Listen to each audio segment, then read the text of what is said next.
What's up, everybody? Welcome again to this limited run series focusing on the rules and mechanics of Cyberpunk Red's Jumpstart Kit.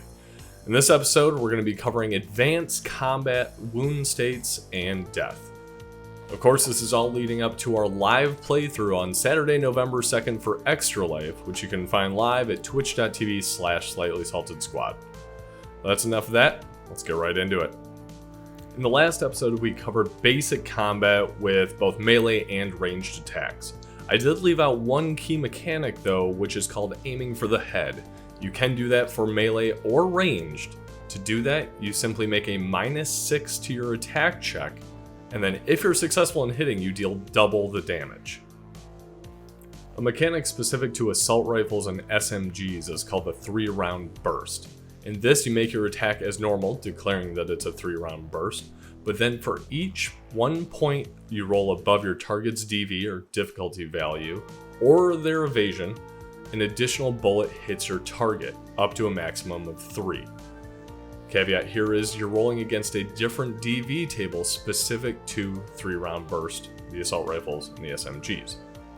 Each of the bullets deal the weapon's damage individually, so you're rolling each time for each bullet, up to 3, and are reduced by armor individually. The burst hits a single target simultaneously, and only ablates, reduces, the armor once per burst, only after all damage has been calculated. So, for example, let's say I deal 18 damage 3 times, but the target's armor is 15, that means I deal 3 damage 3 times for a total of 9 damage. The next attack against that armor will then reduce from the 15 to the 14 since it was 1 successful attack, even though it was 3 shots. And finally, for advanced combat, we have suppressive fire. Again, this is a technique used specifically by SMGs and assault rifles. Essentially, this is you spraying wildly to make the enemies duck for cover. To do this, you use a standard action, and then everyone within 25 meters out of cover in your line of sight must roll a will plus a concentration plus a d10. This is opposed against your reflex plus your marksmanship skill plus a d10.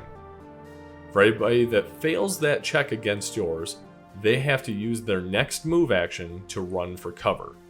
If they can't get to cover within that move action, they also have to use their normal action as a move to try to get to cover or as close to cover as possible. And that covers advanced combat. Next, we're moving on to wound states and death. Cyberpunk is less than forgiving when it comes to this compared to normal mechanics like D&D 5e, for example. For wound states, you have lightly wounded, seriously wounded, mortally wounded, and then death, if you include that as a wound state. Lightly wounded is you're just less than full HP. No big deal. You're seriously wounded if your HP falls to less than half your HP.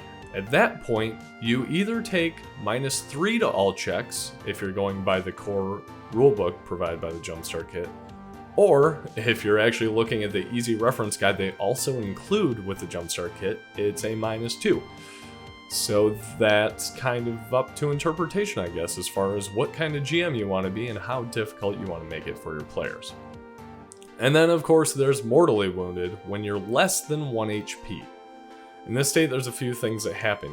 You're technically conscious, you have -5 to all checks minus death saves, and then you have to make a death save each turn. Death saves in Cyberpunk are, well, less than forgiving. Every turn that you are less than 1 HP, you make a death save by rolling a d10. If you roll under your body score, you survive for another round. You can act as normal, but you have that -5 penalty to all checks. Unfortunately, that next round, you have -1 to whatever your body score is, and that continues to stack the longer you survive, making it harder and harder to live each turn. Of course, characters with a high body score have a better chance of surviving longer, but D10s are pretty fickle in my experience. And unfortunately, if you do fail that death save, you are dead. Roll a new character. That's it. There's no bringing you back. That's it. Okay, well, let's pretend you actually made your death saving throws and you stay around for long enough for a character to come and heal you. To do that, they do a first aid check on you by rolling their tech plus their first aid skill plus a d10.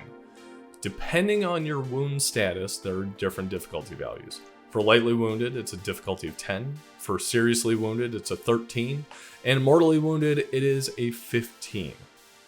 If you make that 15 check, you automatically go back to 1 HP.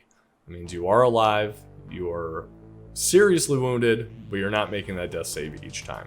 You still have the -2 or -3 to checks, but then you can at least start healing, provided you don't get injured again. To heal, you receive the number of hit points back equal to your body score once per day while resting. So, no quick fix like long rest in this one. And that covers our advanced combat, wound states, and deaths. Hopefully you don't have to experience the death part, but luckily there are pre-gens in this Jumpstart Kit for you.